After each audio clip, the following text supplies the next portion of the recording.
Good morning, everybody. This is Diggs. It's another beautiful day out here in the Pacific Northwest, and welcome to another iteration of our Tower Guide version 4.0 for floors 1 through 60 EX.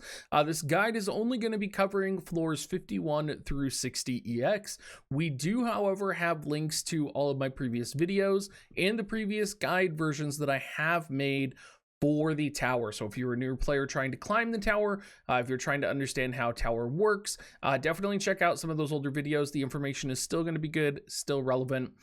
Before we get fully in though, special thanks to Altima, to Gutsy, to Umbra, to Gilgamesh and Autistic Knight, to Stone Mont, for everybody who has contributed either images or let me take still shots from their videos or take strategies from their videos or web pages. Again, of course, Bismarck, you're going to see a lot of his map assets in here as well. So thank you so much, all of you guys. And let's go ahead and dig in to the tower floors 51 through 60 EX.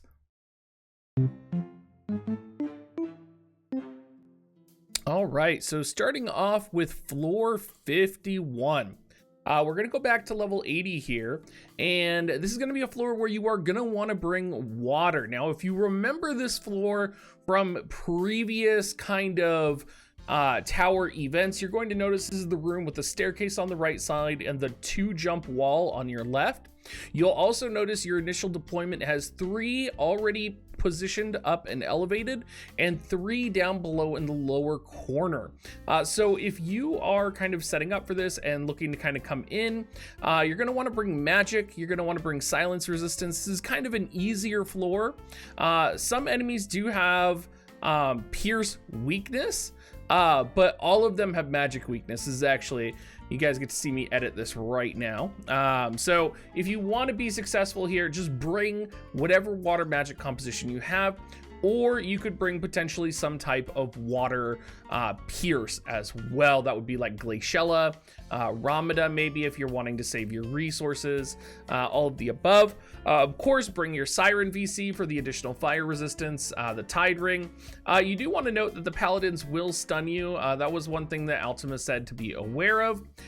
If you want to avoid that, you could potentially set the White Dragon or the Ahriman Esper. You could also run Fire Glaciella or Golbez here, although both of those units are going to be more important later on, and you may want to save them. And of course, you also have options with the Chocolate Flan Earrings, and then, you know, kind of going from there.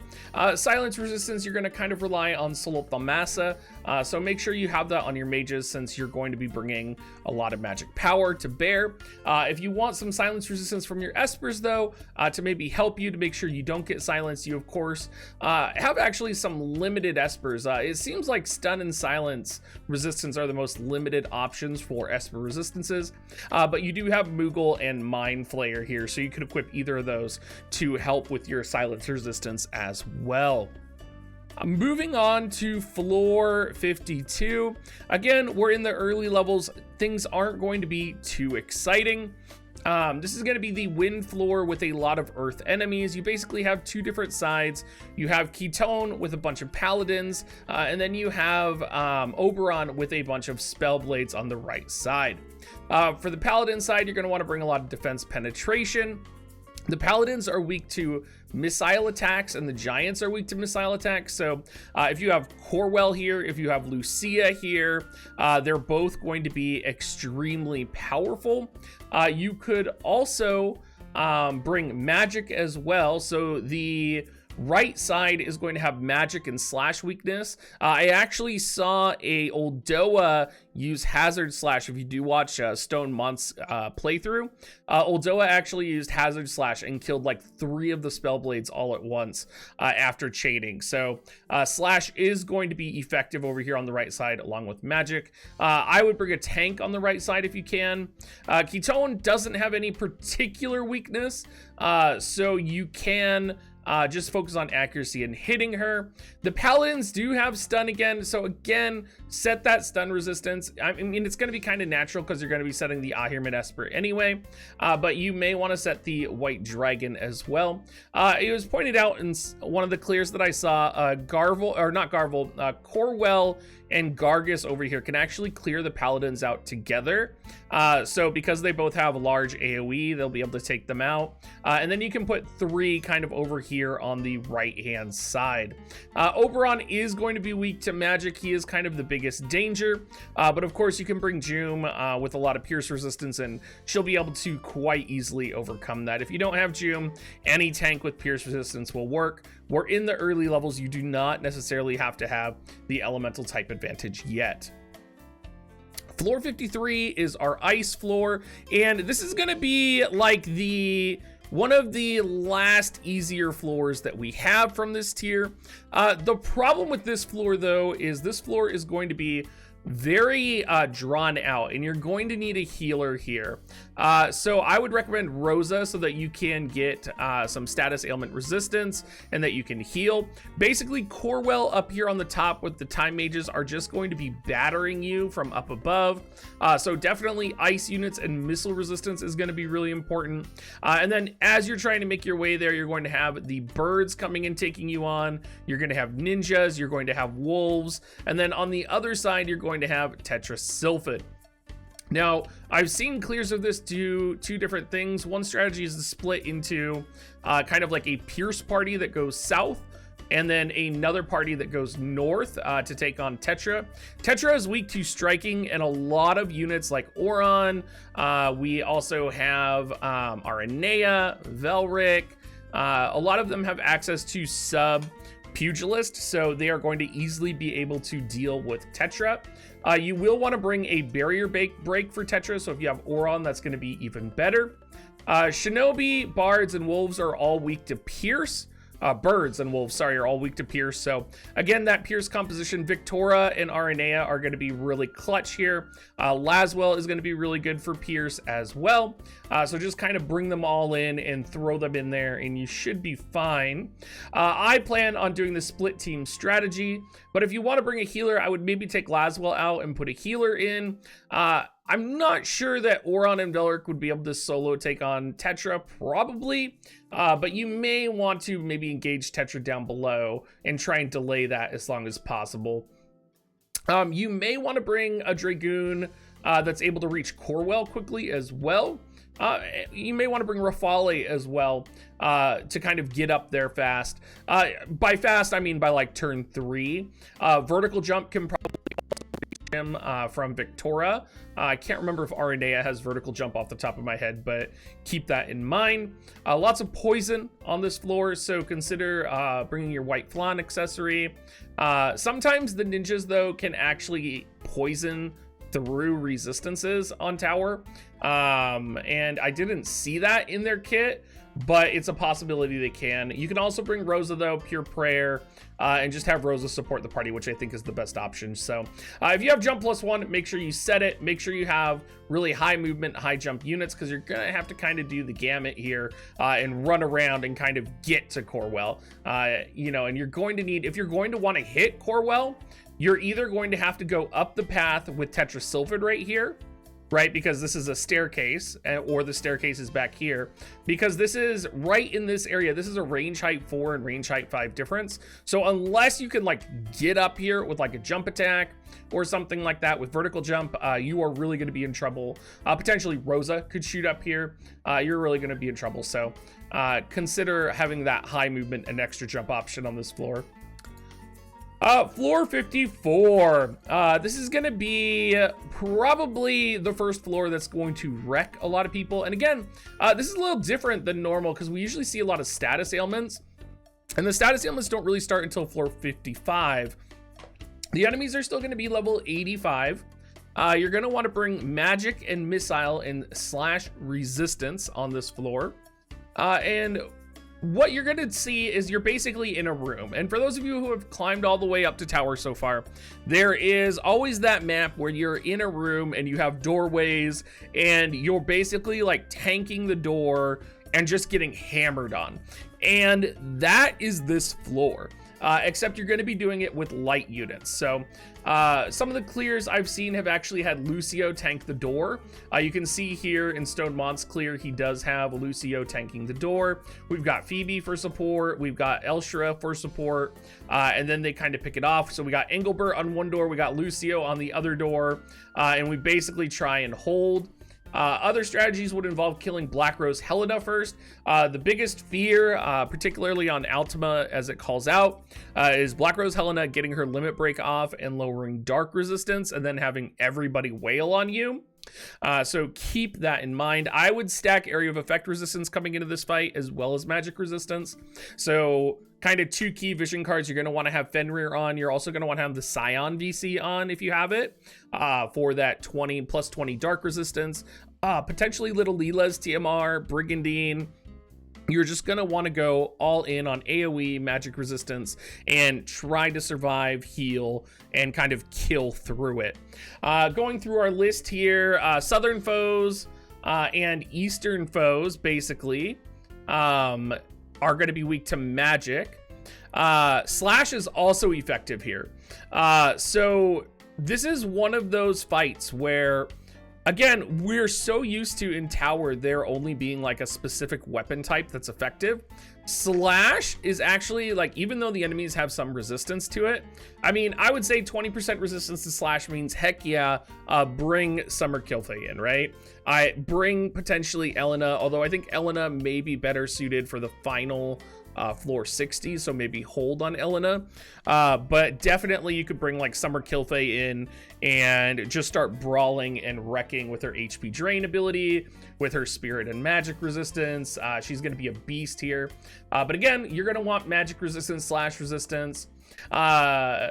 Consider, now this is an option if you are a newer player, or if you are like a mid-tier player and you're maybe for whatever reason in a rush to clear tower, or you don't want to use your good units, you could absolutely kind of take in a really weak team, force the Black Rose Helena limit break, and kind of drain that resource from her, is a viable strategy as well.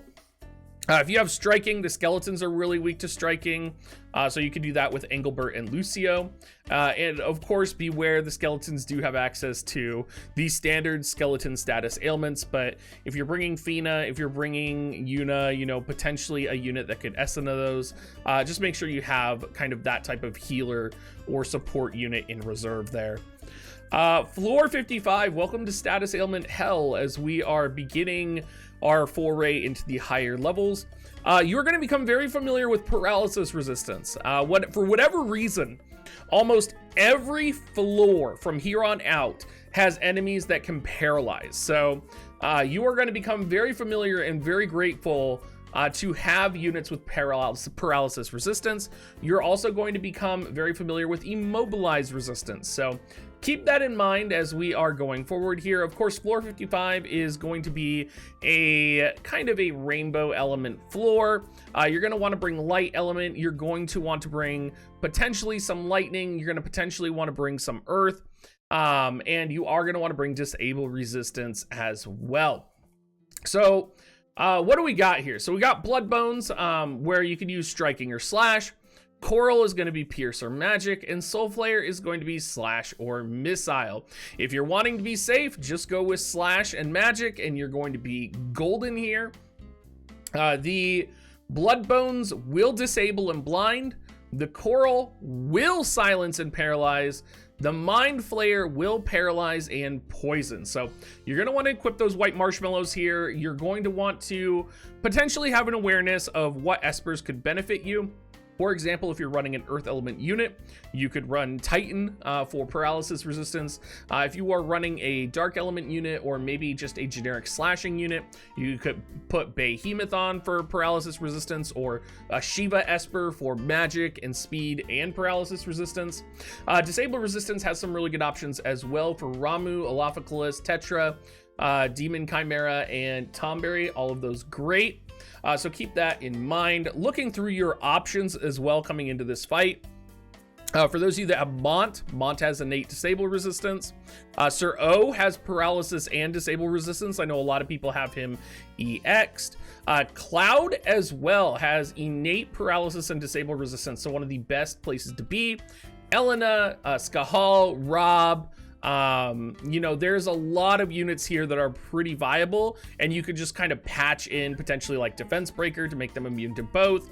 It's going to be, this stage is really going to be about, you know, how can you set up your team to be status ailment resistance, to support each other, and to kind of take it slow. In the initial deployment here, the way that I saw this being done is that you would put down here in the lower left a tank and a healer. A lot of times that would be like Kilfei and Mont. And then you would make their way towards the rest of the party members, and the rest of the party members would kind of move down here. That way you are kind of regrouping, and then you can engage the enemy as they come at you. So that's kind of the best strategy that I've seen work. Also, the Mind Flayer does have access to a silence as well, so keep that in mind. It's a low percentage chance, kind of similar with the Coral. But if you have a mage that's really important to you, are going to want to keep Soul of Thalmasa on them for sure. There are Espers. Moogle gives silence resistance, and so does the Mind Flayer Esper. Those are also going to be an option for silence resistance for you as well. Floor 56, this is going to be not paralysis resistance, but you are going to want immobilize resist, and you are going to want some slow resistance if possible. You are going to want to bring magic and missile here, and similarly you're going to want magic and missile defense. I think honestly you're just going to want missile defense mostly, and slash defense though.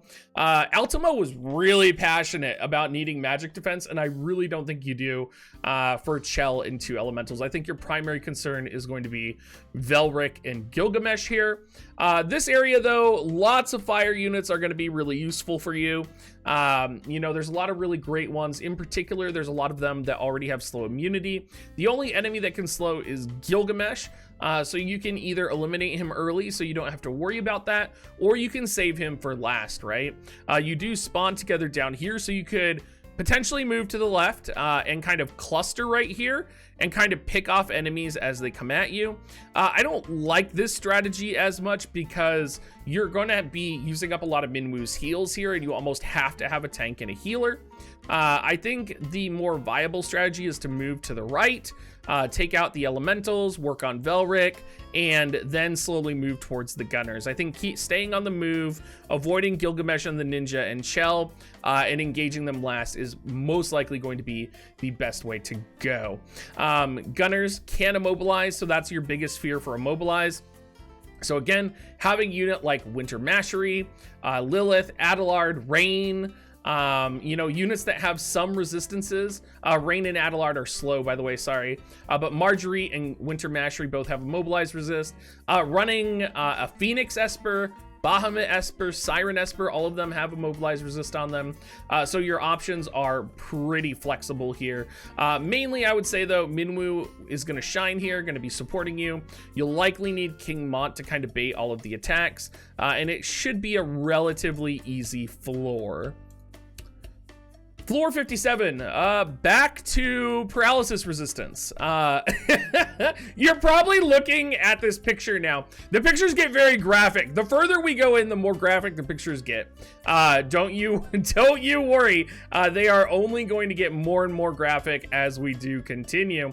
But the big thing you're going to need here is confusion resistance, paralysis resistance, silence resistance, and immobilize resistance. But it's going to mostly be depending on what monsters you engage. For example, the silence resistance you only need if you are engaging with these dragons. The other option you have is to kill the dragons first because they're really close and they're weak to slash, right? Carbuncles are also weak to slash, so you quite possibly, right, since they're all light element, you could put like a Ruin Stern here and another like Stern or something, run up here and hazard break them right away from the beginning, or run down here and hazard break them from the beginning and just not have to worry about silence for the rest of the fight. Carbuncles, of course, you have to be aware of Reflect. Carbuncles also confuse. So if you wanted to eliminate confusion and silence from the equation, run up here and kill the Carbuncles. Run up here and do it. Dwayne and Stern have natural confusion resistance, so does Lemure. So you can honestly just like set all three of them right here and just run them this way and kill these. And then you only have to have silence resistance on Lemure, really. So you could definitely go that route and do that. Two-headed dragon paralyzes. So in the deployment here, you kind of have 3 units here. These units are not going to be in range of two-headed dragon. If you are familiar with the map here, you'll see this staircase. These units spawn at the bottom of the staircase, and the other units spawn up here in the top of the staircase. So these units are not going to encounter two-headed dragon right away. They're going to have to kind of fight through enemies to get to them.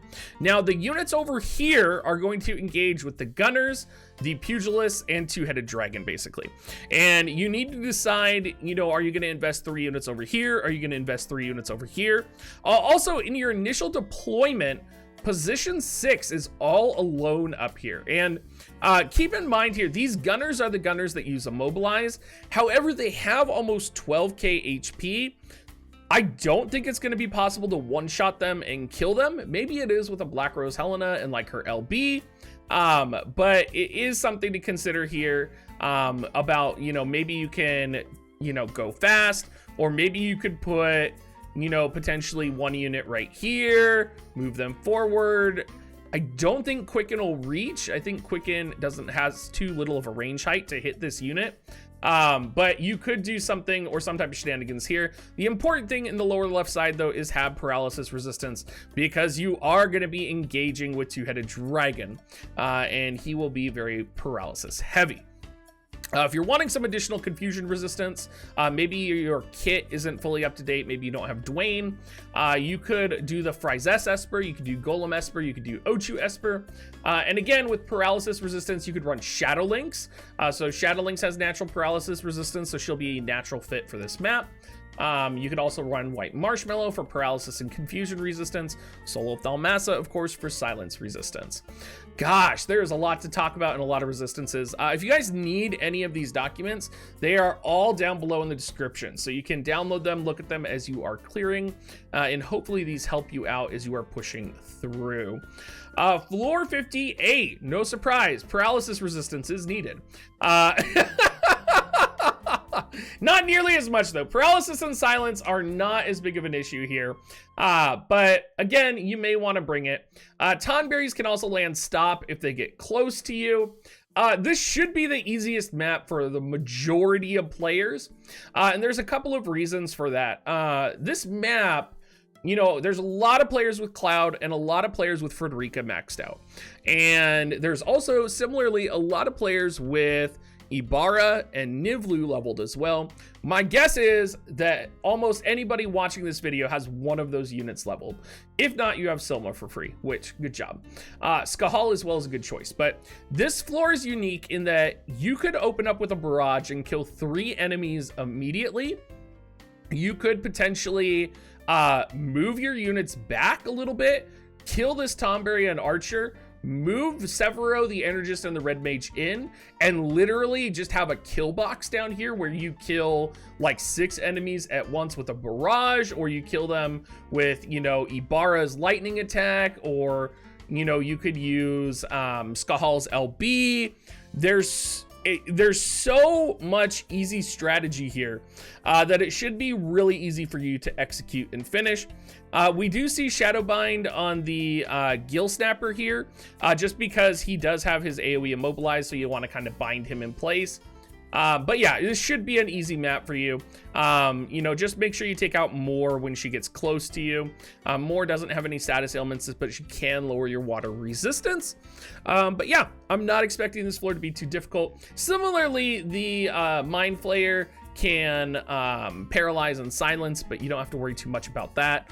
Same with the Archer, because the Mind Flayer is probably going to get killed by your AoEs before he can do that to any of your units. So this should be a pretty easy clear. The Tomberries only have move 2. The enemies, some of the enemies can even be paralyzed by Skahal's LB. There's just a lot going on. Personally, I'm planning on just moving quickly, shredding the opponents, right? I'm planning on running Ibarra, Nivlu, Cloud, Frederica, Skahal, literally that composition. Run in there and just AoE all the enemies to death, because that is kind of the easy route to go. Floor 59, we are at level 95 now. This is going to be our Earth floor, and in a lot of the clears that I saw a lot of players positioning and running down the center. I would not advise that. Similarly to how you baited the enemies into a kill box on the floor before, these enemies are going to bait you into a kill box with Nivlu, with Malboros, and then tanks up front, right? So the very first turn that you enter in here, I would say take an assessment of kind of the environment and move to the right side. Your biggest fear here is bad breath, right? That's the biggest fear. What you need to know about bad breath is bad breath requires a range height of 1 and an AoE height of 0. So if Malboros, this corner right here, this first turn safe from bad breath, this is a range height 3 square. So if you can get your units onto the range height 3 square, the Malboro has to be on a range height 2 square to hit you, and he has to be able to cast onto the range height 3 square that you're on and able to do that. So in order to do that, he's going to have to come all the way down here close to you guys, and you should be able to kill him before that. My advice would just be run up here after you pop Revitalize and all of your buffs, and then literally the next turn, go forward, skirt along this right side because you have kind of an empty space here to protect you, and kill the Malboro. I think that's going to be the fastest strategy, the safest strategy, and you know, that's going to be the best way to go. The rest of the fight, Nivlu's going to have AoEs that you need to be careful of. The corals are, again, going to have paralysis and silence. So make sure you're getting that paralysis and silence resistance set in stone. One important thing to note is that Kilfei has natural silence resistance, so that's going to be wonderful for you. GL Zazan and, of course, Pumpkin Spice Frederica both have paralysis resistance as well, so they're going to be a natural fit for this map.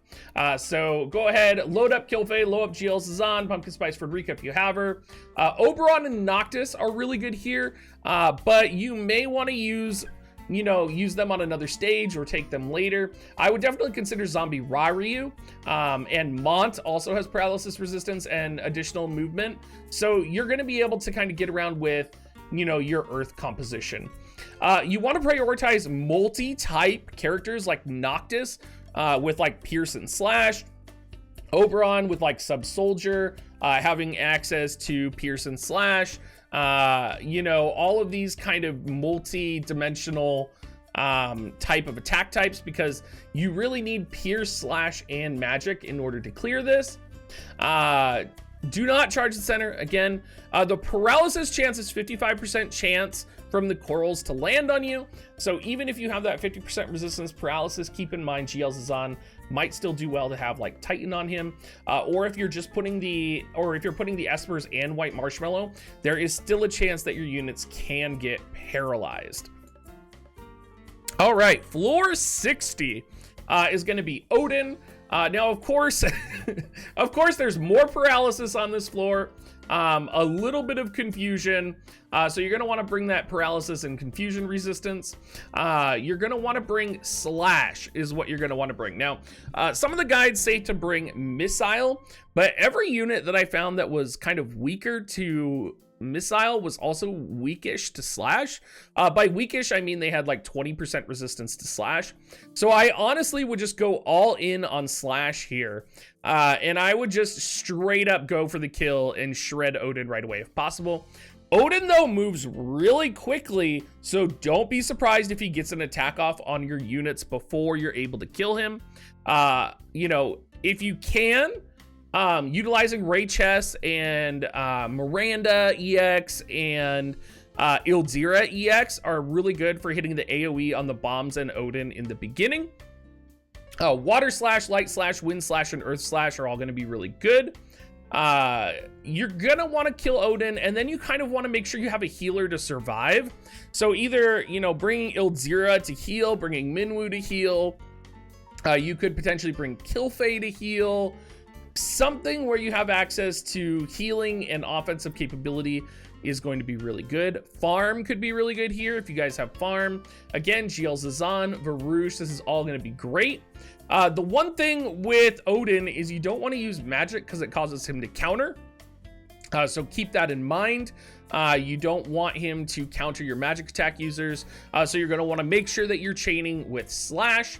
Again, the Flans have poison. Rudra has paralyzed, which is this lightning bird off to the right.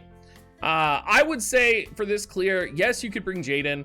I honestly would just am planning on bringing 100% Slash, and I am planning on running in and just decimating him. So that's kind of the plan I have. Floor 60 EX. Now, 60 EX is an interesting creature, but I don't think it's the hardest EX we've ever seen for a couple of reasons. It's one of those situations where we have Glacial, Frysess, and Igaion, right? Glacial and Engelbert, kind of the first 4 monsters on the stage are Engelbert, 2 Rune Knights, and Glacial. And if there's one thing the select quests have taught us, or the missions over the course of the last couple of months, it's that Glacial, Frysess are both vulnerable to Shadow Bind, or to some type of binding ability. So when I looked up their resistances on WoTV Calc, they did not have resistance to bind. So you should be able to bind them and let them kind of suffer. The kill order is really important here because if you kill Engelbert, Engelbert spawns Team Igaion. If you kill Glacial, Glacial spawns Team Frysess and kind of Team Monster. So you want to keep Engelbert alive, and you want to kill the 2 Rune Knights. Glacial spawns with a 3-turn defense and spirit buff on. You may want to Shadow Bind Glacial and let that buff wear off, or you can attack Glacial with defense penetration and spirit penetration. You know, if you're running kind of the Shadow Bind strategy, you're going to have Bikini Lilith, you're going to have Luartha, you're going to have possibly Satya, right? You're going to have potentially dress up Glaciella.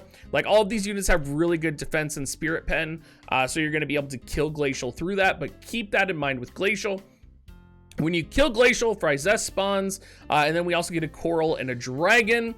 Again, the Coral can paralyze, so keep that in mind. Igaion can also paralyze, so again, White Marshmallow Flan is going to be your best friend. I would recommend killing the Coral and killing the Dragon and Shadow Binding Frysess, and then I would try and Zerg Frysess down. In the process of all of this, I would attempt to pre-position at least 1 or 2 of my units. Keep in mind, you know, Engelbert's still around, kind of up here to the north. And then once Frysess is dead, you kill Engelbert, you spawn the humans and Igaion, kill the humans really quickly, and then you kill Igaion. Now, Igaion is vulnerable to slow. He does have paralysis. You know, it should be relatively simple and easy. You are going to need stop resistance if you are expecting Glacial to land a hit on you. So if you are not going to kill Glacial within, like, moving into range and then attacking, if you are not going to Shadow Bind, stay out of range, and then move in and kill, you do need to carry stop resistance to kind of protect yourself from that. Oberon, Luartha, and King Mont, and Summer Ketone, and Bikini Lilith all have natural stop immunity to protect you from Glacial. So a lot of those units are really optimal choices here because you wouldn't have to equip a ribbon on them. They could just kind of engage Glacial at will. Anyway, everybody, if you have any questions, you can always consult the guide. I have a list of resources down below. You can go and watch Stone Mont's clears on his channel, which I have linked below as well. I hope this guide helps you, and I hope you guys all have a great rest of your day, and I'll probably be streaming my tower clear on Wednesday, so I hope to see you guys there. Catch you guys later. Bye-bye.